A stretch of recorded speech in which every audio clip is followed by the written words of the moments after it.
Hello.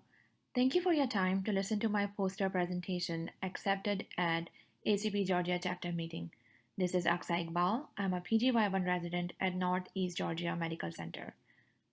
The title of my presentation is Pulmonary Embolism, an unusual initial presentation of SARS-CoV-2 infection. As we all know, upper respiratory and pneumonia symptoms are usual initial presentation of COVID-19, but hypercoagulability such as pulmonary embolism occur afterwards. However, in my patient, hypercoagulability occurred before upper respiratory and pneumonia symptoms. The objective of this case presentation is to increase awareness that hypercoagulability can precede SARS-CoV-2 viral syndrome and pneumonia symptoms. Let's jump to my patient.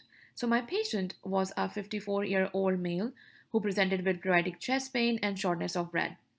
He denied fever, chills, nausea, vomiting, any recent trauma, travel, or surgery. His vital signs include respiratory rate of 40 and a heart rate of 123. All other examination was unremarkable. He was tested for Streptococcus pneumonia, MRSA, Legionella, as well as COVID-19, which all came back negative. Based on high suspicion of pulmonary embolism, pulmonary CTA was performed, which showed multiple left lower lobe emboli. As you can see in figure 1, these red arrows pointing towards pulmonary emboli. However, venous duplex scan and chest x-rays were negative. Patient was started on heparin drip for treatment of pulmonary embolism.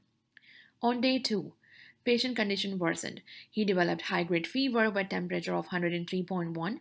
Productive cough with white sputum as well as oxygen demand increased from 3 liters to 6 liters of oxygen. He was started empirically on piperacillin tazobactam and vancomycin. His condition continued to deteriorate, and the antibiotic therapy was escalated from piperacillin tazobactam to meropenem. On day 4 of admission, chest CT scan was performed, which showed bilateral pulmonary infiltrate as shown in figure 2.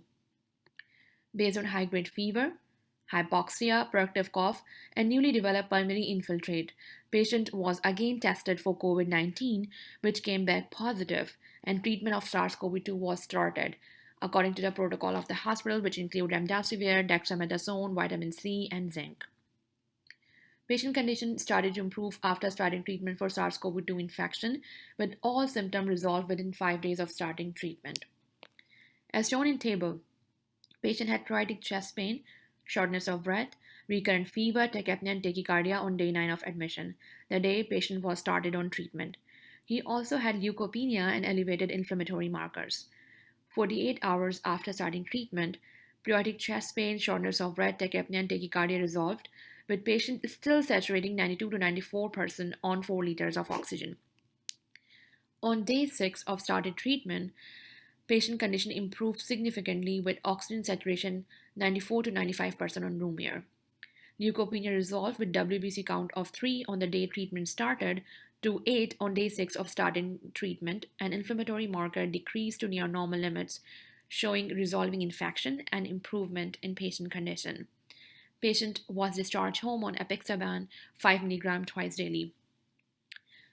Our patient presentation of PE in the absence of hypercoagulable risk factor, who ultimately developed a viral syndrome that was SARS-CoV-2 positive, suggested viral damage and spread can sometimes present in reverse order, where endothelial damage and blood clot formation might precede invasion and damage of respiratory tract symptoms. So, in patients who develop viral syndrome and pneumonia following the presentation of pulmonary embolism or other coagulation associated condition, repeat testing for confirmation of SARS-CoV-2 diagnosis and treatment should be pursued. Identifying hypercoagulability before development of viral syndrome and providing appropriate treatment would prevent morbidity and mortality associated with delayed diagnosis and treatment of SARS-CoV-2 infection. Thank you.